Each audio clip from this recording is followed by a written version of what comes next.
그것도 아셀 지파 바누엘의 딸 안나라 하는 선지자가 있어 나이가 매우 많았더라. 그가 결혼한 후 7해 동안 남편과 함께 살다가 과부가 되고 84세가 되었더라.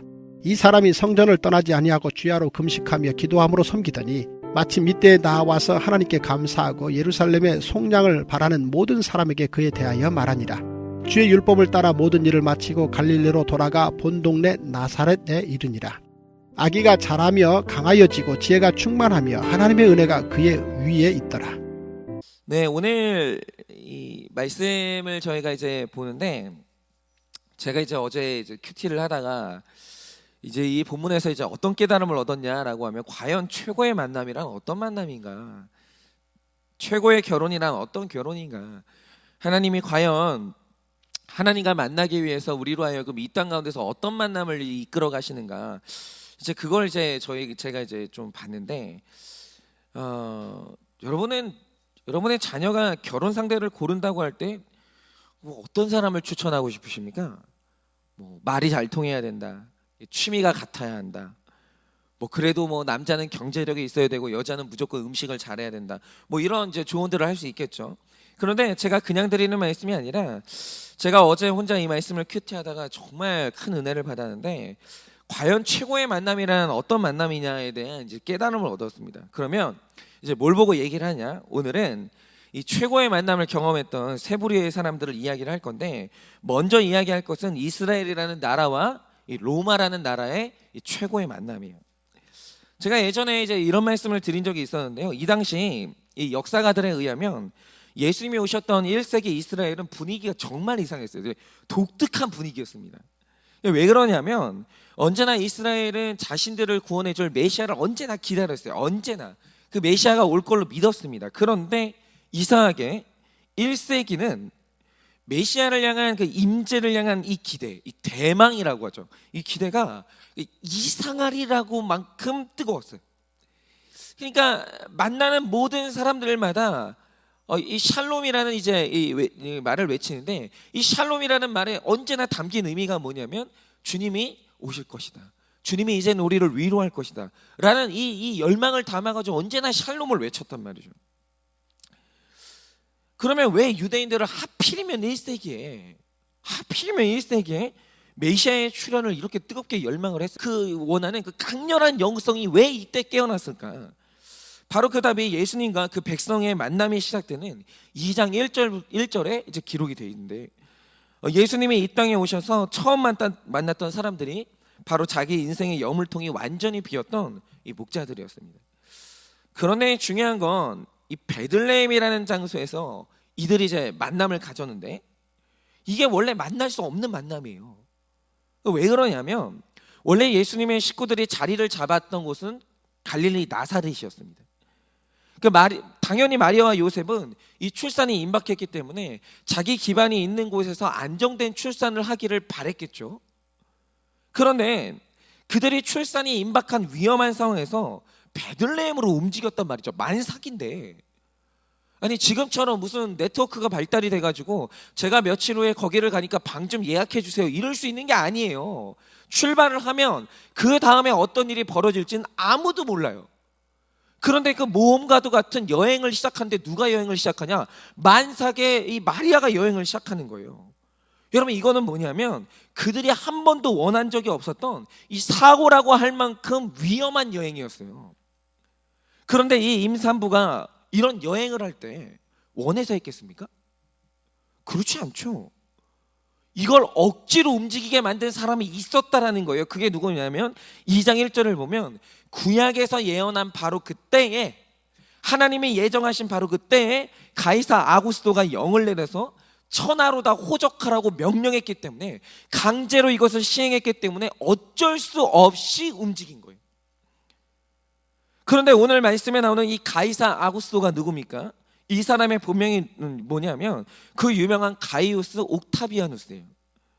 그러니까 이 사람이 이 율리우스 카이사르의 양자인데, 여러분 이 옥타비아누스가 뭘로 유명하죠? 악티움에서 자신의 정적인 안토니우스를 물리친 다음에 로마 역사상 유례없는 강력한 왕권을 손에 넣은 사람이에요.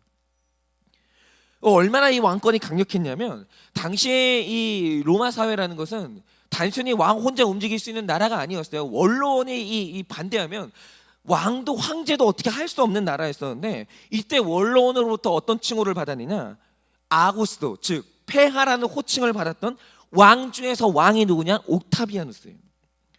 여러분 보세요. 로마라는 나라가 안 그래도 강력한데 그 나라의 지도자가 강력한 왕권을 손에 넣었어요.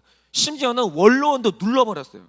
이렇게 됐으니 자기가 다스리는 천하의 명령을 내리면 감히 그 명령을 거역할 사람이 없는 거예요. 천하를 향해서 호적하라 이 한마디만 내리면 다 호적할 수밖에 없는 거예요. 꼼짝을 못하는 거죠. 그래서 일어난 일이 뭔지 아십니까? 로마의 전성기가 찾아왔어요. 거기다가 로마의 리더의 강력한 리더십이 부여됐어요. 그러니까 로마가 잘 되니까 이스라엘은 절망이 찾아온 거예요. 왜입니까? 아니 그래도 로마가 흔들려야 자신들이 독립할 거라는 소망이 조금이나마 생기는데, 나를 억누르는 로마가 강력해지니 이 나라의 독립에 대해서 위로받을 희망이 전혀 없어지는 거예요. 그러니까 지금 이 1세기 유대인들은 내가 살아있는 날 동안은 이 강력한 로마와 살아야 되는 거예요. 이러고 살아야 되는 거예요. 나아질 기미가 안 보이는 거예요. 왜? 로마가 너무 강하니까. 그런데 우리 중에 이렇게 도저히 이길 수 없을 것 같은 로마같이 강력한 배우자, 변하지 않는 배우자, 로마같이 무섭게 명령을 내리면서 나를 학대하는 직장 상사, 절망감을 주는 로마같이 강력한 질병을 만난 분들이 있다라는 거예요.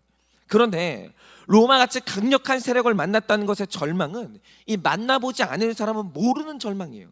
예를 들어서 연애할 때 로마 군인처럼 너무 강해서 나를 지켜주겠다고 생각하는 사람 때문에 내가 그걸 결혼을 했어요. 그런데 하나 여쭤보고 싶어요. 그게 뭐냐면 그 강한 배우자가 자기가 가진 그 강함으로 정말 나를 지켜주더라는 거예요. 아니죠. 자기가 가진 그 강력한 고집, 그 강력한 신념, 그 강력한 완력으로 자기 자존심을 지키지 나를 지켜주지 않아요. 정말 부부 사이에 살면서 한 번도 져주지 않는, 이기고 이겨야 직성이 풀리는 배우자가 있다라는 거예요. 그런데 그 변하지 않는 배우자를 보면서 변하지 않는 그 사람과 일평생 그러고 살아야 돼요. 안 변하는 거예요. 조금이라도 변했으면 좋겠는데 안 변하는 거예요. 그런데 그 사람하고 나는 이제 일생을 살아야 된다고 할 때 그 절망감은 당해보지 않은 사람은 모르는 거예요. 그런데 오늘 이스라엘이 이랬다는 거예요. 여러분 질병도 마찬가지입니다. 저는요 지금도 제 소원이 뭐냐면, 만약에 누군가가 이 만성 두통 있죠, 요거 해결해 준다고 하잖아요. 나 뭐든지 해줄 수 있을 것 같아요. 이게 있잖아요. 그러니까 제 일생의 장애물이에요. 그러니까 뭔가 내가 탄력을 받아서 뭘 하려고 하면 언제나 나를 딱 무릎 꿇리는 게 뭐냐면 언제나 이 두통이에요. 이것 때문에 아무것도 못하는 거예요. 아무것도. 근데 제가 마지막 희망을 안고 이 두통에 대해서 우리나라 최고 권위자라는 분을 찾아갔어요. 하다 다 해보다가 안 돼가지고. 근데 그때 그분에게 마지막으로 들었던 도장 찍는 말이 뭐냐, 못 고칩니다 이거예요. 못 고칩니다. 그냥 두통이 내 친구다라고 생각하고 살라는 거예요. 여러분 그 말을 들었을 때 제 절망감이 뭔지 아십니까?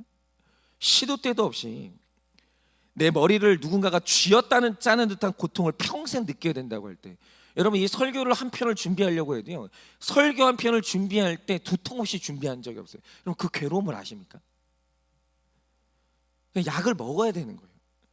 근데 이거를 내가 죽을 때까지 이걸 느끼고 살아야 된다고 할 때, 못 고친다고 할 때 그 절망감은 당해본 사람만 아는 거예요. 로마 같아요. 사람을 쥐어짜는데 이길 수가 없는 거예요. 여러분 로마가 전 세계에서 가장 강력한 군사력을 가졌어요. 누구도 못 이겨요. 그래서 그 강한 힘으로 이스라엘을 지켜줬냐? 아니요.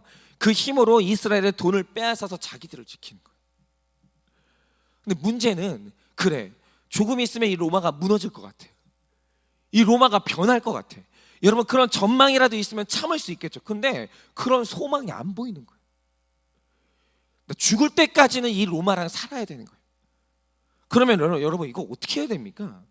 여러분 이 로마 같은 사람과 이혼하고 싶습니까? 여러분 이 로마가 빨리 죽어서 벗어나야 되겠습니까? 여러분, 이 로마 같은 질병이 기적같이 없어졌으면 좋겠습니까? 그런데 이상한 게 뭐냐? 하나님이 로마의 이 강력한 힘을 안 뺏는 거예요. 여러분, 성경을 보면 만삭이 다 된 내 사정 봐주지도 않고 나를 이리저리 휘두르는 바로 그 로마 덕분에 이상한 게 뭐냐면 메시아가 베들레헴에서 태어날 거라는 미가서의 말씀이 성취되는 거예요. 로마가 죽었으면 좋겠는데 이상한 건 뭐냐면 그 로마가 강력해서 나를 괴롭히면 괴롭힐수록 내 삶 가운데 말씀이 자꾸 성취되는 거예요. 여러분, 그 로마가 내 밥그릇의 양식을 다 빼앗아가서 내 밥그릇이 텅텅 비었어요. 그런데 놀라운 사실은 뭐냐면 그 텅텅 비어버린 밥그릇 안에 아기 예수님이 찾아오셨다는 거예요. 여러분, 왜 유대 1세기 유대 사회에 유독 메시아를 열망하는 영성이 깨어났는지 아십니까? 그 강력한 로마가 절대로 변하지 않는다는 절망이 가장 깊을 때 예수님의 위로를 향한 열망이 반대로 뜨거워지는 거예요. 뜨거워지는 거예요. 이상하죠? 내게 절망을 주는 그 강력한 로마가 자꾸 나로 하여금 예수님을 만나게 만드는 거예요. 예수님을 찾게 만드는 거예요. 나로 하여금 이 말씀이 들리게 만드는 거예요. 그런데 이 정말 이상한 아이러니가 뭔지 아십니까? 자, 이 시대에 모든 사람에게 로마가 절망이었을까요? 그게 아니라는 거예요. 여러분, 이 시대에 이상하게도 로마가 자기의 위로가 되고 로마가 자기의 소망이었던 사람들이 있어요. 그 대표적인 사람이 누구냐? 헤롯인데, 여러분 원래 헤롯이라는 사람은 이스라엘 사람들이 그렇게 무시하는 에서의 자손이죠. 에돔 족속이에요. 여러분, 유다 족속이 아니에요. 에돔 족속입니다. 그러니까 이스라엘의 정상적인 상황이었으면 헤롯은 왕을 꿈도 못 꿔요. 절대로 왕이 되지 못합니다. 그런데 로마가 이스라엘의 통치자가 되자 그 악한 로마와 사이가 좋았던 헤롯이 기회를 잡고 절대 앉을 수 없는 왕의 자리에 앉았어요. 세상에 그 로마와 사이가 좋으니까 떨어지는 게 얼마나 많은지 몰라요. 자, 보세요. 헤롯에게는 로마가 나의 구원이었고 로마가 나의 위로였고 로마가 그의 소망이었어요. 그런데 그 해에 로마가 나의 위로일 때 예수님이 오셨어요. 헤롯이 절대 앉을 수 없는 왕의 자리에 앉았을 때, 로마를 통해서 모든 것을 얻었을 때 예수님이 오셨어요. 그러자 헤롯이 그 예수님을 어떻게 했습니까? 그에게는 예수님의 임재가 위로가 아닌 거예요. 위협인 거예요. 내 행복의 파괴인 거예요. 그래서 어떻게 했습니까? 그가 예수님을 보다 확실히 죽이기 위해서 그 지역의 2살 이하의 어린이는 싹 다 죽여버렸어요. 싹 다. 여러분, 우리 가운데 이런 분들이 있어요. 여러분, 나는 세상이 너무 좋은데 내 아내가 믿음이 너무 좋아지는 거예요. 그러니까 왜 핍박을 하겠어요? 여러분, 이 아내가 세상과 사이 좋은 나를 향해서 계속해서 뭔가를 말하는 거예요. 거룩해야 된다고, 끊어야 된다고. 그런데 그게 너무너무 듣기 싫은 거예요. 그러니까 어떤 집을 가면 내 아내의 믿음 좋은 아내의 성경책을 찢어버리기도 하고, 예배를 가는 내 아내를 핍박하기도 하고. 여러분, 로마와 사이가 너무 좋으면 내 집안에 들어오는 예수님이 너무너무 싫어지는 거예요.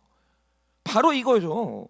여러분, 구속사적으로 보면 나를 보호해주고 내 모든 걸 채워주는 로마는 나와 예수님과의 만남을 막는 최악의 만남이에요. 최악의 만남입니다. 그런데 왜 하나님이 그 시대의 특자들과 로마를 원수로 만나게 했겠어요? 여러분, 내게 나타난 이 로마가 사실은 나로 하여금 하나님의 위로를 기다리게 하고 하나님을 만나는 약속의 장소를 몰아세우는 내 구원의 1등 공신이기 때문이에요. 그렇죠. 여러분, 왜 사람이 기도하려고 여기로 몰려들겠어요? 왜 사람이 새벽 예배로 여러분 밀려나겠어요? 이유가 뭔지 아십니까? 내가 살고 있는 그 로마 같은 남편이 나를 살 수가 없게 만들기 때문이에요. 일생 내 집에 위로가 없으니까 어디로 가야 되냐? 여러분, 예배당 말고는 갈 곳이 없는 거예요. 여러분, 그러다가 깨어나는 거예요. 그러다가 영성이 깨어나는 거예요. 여러분, 그러므로 이 시대에 여러분, 이스라엘 백성들이 예수님과 만났다고 했을 때 여러분, 이 만남을 성사시켰던 최고의 1등 공신이 누구였냐? 바로 로마였어요. 나를 못 살게 군 그 로마가 아니었으면 1세기 때 예수님은 절대로 오지 않았어요. 왜요? 여러분, 로마하고 너무 사이가 좋아가지고 여러분, 로마가 주는 이 번영이 너무 좋았으면 여러분, 1세기에 예수님이 태어났을 때 예수님은 아기 때 죽었어요. 그걸 살려두냐 이거죠. 그런데 이 당시에 예수님의 말씀이 들렸던 이유가 뭐냐? 로마가 그들을 너무 괴롭게 만들었기 때문이에요. 로마 덕분에 그들이 메시아를 만나고 구원을 받은 겁니다. 그러면 이거죠. 너무 강한 사람과의 만남, 이 로마 같은 사람과의 만남이 나로 하여금 예수님과 만나게 만들었어요. 그런데 그럼 그 반대는 어떨 것 같으세요? 너무 연약한 사람과 만나면 어떨까요? 여러분, 오늘 말씀에 나오는 이 안나라는 여자는 이 로마 같은 남편과 만났던 사람과는 정반대의 만남을 가졌어요. 여러분, 이 안나가 굉장히 특별한 여자인데 어디에서 특별하냐? 여러분, 이 안나의 히브리어 철자를 보면 구약에서 누구랑 철자가 똑같은 줄 아십니까? 사무엘의 어머니로 나왔던 한나하고 이름의 철자가 똑같아요. 그러면 여러분, 이게 우연일까요? 여러분, 오늘 말씀에 안나와 구약의 한나가 이름의 철자가 똑같은 게 여러분 우연일까? 그렇지 않다라는 거예요. 여러분, 이 두 사람이 이름의 철자만 똑같은 게 아니라 이 두 사람에게 똑같은 아픔이 있었는데 그게 뭐냐? 둘 다 세상의 관점에서 보면 최악의 남편을 만났어요. 최악의 남편. 먼저 구약의 한나의 경우에 이 엘가나라는 남자를 만났는데 여러분, 이 엘가나한테 속으시면 안 됩니다. 여러분, 이 엘가나를 어떻게 생각하세요? 여러분, 제가 볼 때 이 엘가나라는 남자가 오늘 제가 말씀을 나누다 보면 세 부류의 남자를 얘기를 할 건데, 첫 번째는 일단 로마처럼 절대로 져주지 않는 강한 남자가 있다고 했잖아요. 그런데 이제 뭐 이따 얘기하겠지만 제가 볼 땐 세 부류의 남자 중에 제일 나쁜 남자가 누구냐? 엘가나예요. 이 엘가나는 어떤 사람이냐? 겉과 속이 다른 뱀 같은 인간이에요. 뭘 보면 알 수 있냐? 한나가 일생 애통한 게 뭐 때문에 애통했다고 생각하세요? 여러분, 한나가 지금 자식이 없어서 애통했다고 생각하십니까? 그렇지 않습니다. 여러분, 한나가 일편째 자기 가슴 치면서 아들을 구했던 이유가 왜 그러냐면 이런 거죠. 한나가 이제 자식 달라고 애통하면서 기도를 했어요. 그때 엘가나가 어떤 위로를 했는지 기억하십니까? 이렇게 얘기했어요. 내가 10아들보다 낫지 아니하냐. 아니, 10명의 아들이 없으면 어떠냐? 나만 있으면 되지 않냐? 울지 마라 라고 그러면서 이 한나를 요런 이제 로맨틱한 말로 이렇게 위로를 해줬단 말이죠. 그런데 여러분, 얼마나 젠틀해요. 얼마나 달달합니까? 그런데 여러분, 엘가나한테 속으면 안 돼요. 왜요? 여러분, 말은 이딴 식으로 해놓고 뒤로 엘가나가 했던 행동이 뭐죠? 아들을 얻으려고 후처를 얻는 거예요. 후처를. 여러분, 한나가 아들 없어가지고 가슴 쳤는 줄 아십니까? 그게 아니라 이 남편 때문에 아들을 얻으려고 가슴을 친 거예요. 여러분, 저는 개인적으로 로마 같은 남자보다 이 엘가나처럼 뱀 같은 남자가 더 무섭다고 생각하는데, 여러분, 이런 남자랑 여자가 살게 되면 어떻게 되는지 아십니까? 여자만 이상한 사람 되고 여자만 나쁜 사람 돼요. 사람들이 이런 남자랑 사는 여자한테 늘 하는 말이 뭔지 아십니까? 아니, 저렇게 좋은 남자랑 살면서, 저렇게 자상한 남편이랑 살면서, 아니 왜 우울증에 걸려? 아니 왜 공황장애가 와? 아니 저렇게 좋은 남자랑 사는데 왜 열등감에 빠져? 당신이 욕심이 많은 거라고. 아무도 내 가슴 치는 아픔을 이해를 못하는 거예요. 왜요? 이 남자의 이중성이 너무 무서운 거예요. 그런데 이 남자가 얼마나 무서운 남자인지는 아내만 아는 거예요. 밖으로 보면 세상에 이렇게 좋은 남자가 없는 거예요. 밖으로 보면 있는 거 없는 거 다 퍼주고, 밖에 사람들하고 너무 잘 지내. 근데 안에 들어와서 하는 짓이 딴 짓인 거예요. 근데 이걸 아는 게 한나밖에 없는 거예요. 여러분, 한나는 누구 한 명에도 위로받지 못하고 가슴만 치는 거예요. 어디 가서 내 남편 욕이라도 하려고 치면 그 좋은 남편도 감사하지 못한 네가 나쁜 사람이라고 하면서 이상한 여자가 되는 거예요. 진짜 여러분, 이런 뱀 같은 남자 만나면요, 여자는요 갈 곳이 없어져요. 그런데 오늘 신약시대 안나는요, 이 만남도 보통 만남이 아닌 거예요. 여러분 한번 보세요. 그럼 구약시대의 한나는 이런 남자랑 만났죠. 그럼 오늘 이 신약시대의 안나는 어떤 남자를 만났습니까? 여러분, 오늘 말씀을 보면은 여러분, 이 안나가 몇 살일 것 같으세요? 이 안나의 나이가 몇 살일 것 같으세요? 대략 한번 우리가 계산을 해보자 이거죠. 이 당시 여자가 합법적으로 결혼할 수 있는 나이가 12세에서 14세. 그런데 12세는 너무 어려요. 이거는 뭐 극단적인 경우가 아니고선 이렇게 결혼 안 하고 14세에 결혼하는 게 보통인데, 그러면 이 안나가 14세 때 결혼했다고 치고 남편을 만나가지고 7년 살았어요. 그런데 저는 이 해석을 지지하는데, 오늘 말씀을 보면 안나가 84세였다고 하는데 그게 아니고, 제대로 된 해석을 보면 84년을 과부로 살았다는 거예요. 그러면 과부로 산 세월이 84년이에요. 그러면 여러분 지금 몇 살이라는 거예요? 자, 14세에 결혼해서 7년 살고 84년을 과부로 살았어요. 이걸 다 합쳐보면은 지금 안나가 105살이라는 뜻이에요. 105살. 그러니까 이 신약의 안나의 경우에 이게 어떤 경우냐면, 너무 강력한 로마 같은 남자랑 사는 것과는 정반대로 결혼을 한 다음에 7년 외에는 돈을 벌어다 주는 것도 아니고 집에 전구를 갈아 주는 것도 아니고 남자로서 나를 보호해 주지 않는 집구석에서 죽은 것처럼 누워있는 남편이 이 안나의 남편인 거예요. 그 일생 동안 이 남편이 죽은 것처럼 누워있는 걸 본 거예요. 여러분은 남자 역할을 도저히 할 수 없는 이 죽은 것 같은 남자랑 살아보셨습니까? 저는 하루 종일 누워 지내면서 차라리 죽어서 없으면 속이 더 편할 것 같은 연약한 자식, 연약한 남편과 사는 분들을 만나봤어요. 그러면 여러분, 여자가 남자의 울타리가 없어지면 어떻게 되는지 아십니까? 다른 건 다 둘째치고 여자가 남자처럼 변하기 시작해요. 왜냐? 살아야 되니까. 그 부드럽고 그 진짜 여성스럽던 여자가 남자가 없어지잖아요. 그러면 억세지고 거칠어지고 생존을 위해서 자기의 여성성을 다 버려요. 그러니까 아예 인생의 위로가 자기 정체성이 사라지는 거예요. 그러면 제가 오늘 하나 여쭤볼게요.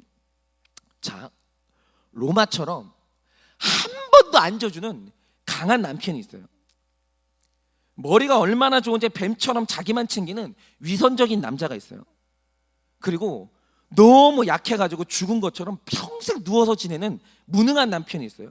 여러분은 이 셋 중에서 딱 한 명하고 살아야 된다고 하면 누구를 선택하시겠어요?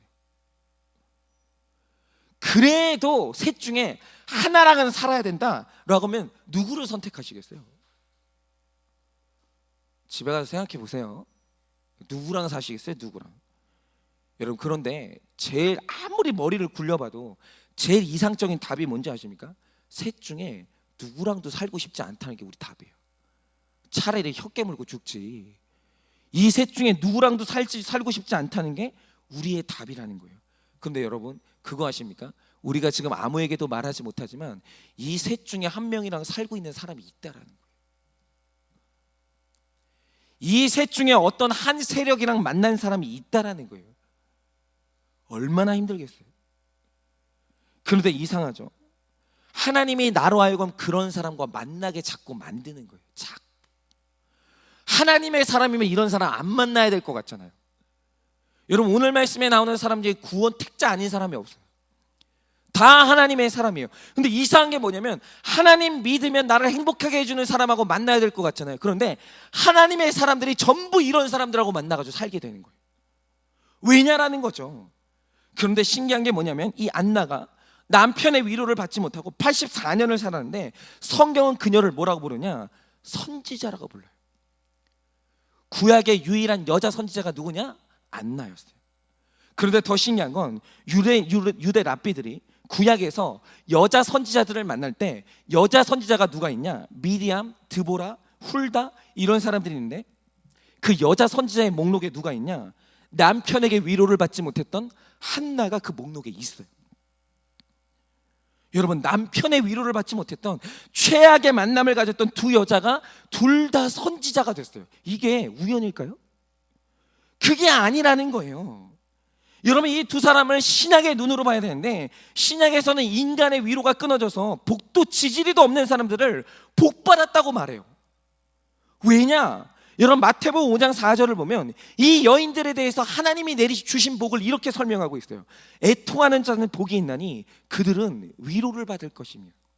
성경이 뭐라고 말하냐? 그들은 복받았다라는 거예요. 여러분, 바로 이겁니다. 오늘 하나님의 위로라는 특별한 은혜를 경험하는 사람들이 있어요. 지금 이 특별 새벽 예배를 나와서 위로를 받는 사람들이 있다라고요. 여러분, 애통한 심정으로 말씀을 펼 때마다 그 말씀이 전부 나에게 위로가 되고 구원의 책인 성경이, 이 책은 구원의 책이에요. 그러므로 잘 들으세요. 구원받지 않은 택자는 이 책이 아무리 읽어도 나랑 상관이 없어요. 여러분, 이 성경책은 구원받은 자의 책이에요. 여러분, 만약에 이 성경책이 나를 위해 써진 책으로 읽혀진다라고 하면 그는 택자가 맞아요. 그런데 여러분, 이상한 게 뭐냐면 인간의 위로를 받지 못하는 사람들은 책을 펼 때마다 자꾸 이 말씀에서 위로를 받는 거예요. 여러분, 구원의 책인 성경이 정말 나 때문에 써진 책으로 자꾸 성경이 열리는 거예요. 그런데 그 신비한 구원의 은혜를 받는 통로가 누구냐? 내게 위로가 되지 않는 바로 그 인간들을 통해서 위로가 되신 예수님을 자꾸 만나게 되는 거예요. 그러므로 오늘 성경이 말하는 게 누구냐? 네 가슴을 치는 애통하게 만드는 그 사람과의 만남이 너의 최고의 만남이라는 거예요. 너의 최고의 만남이라는 거예요. 한번 생각해보라, 이거죠. 오늘 네가 나를 어떻게 만났냐? 이상하게 말씀이 들려줄 때 네가 이 말씀이 위로로 들려지게 만드는 그 사건을 누구를 통해 그 사건이 일어났냐, 이거죠.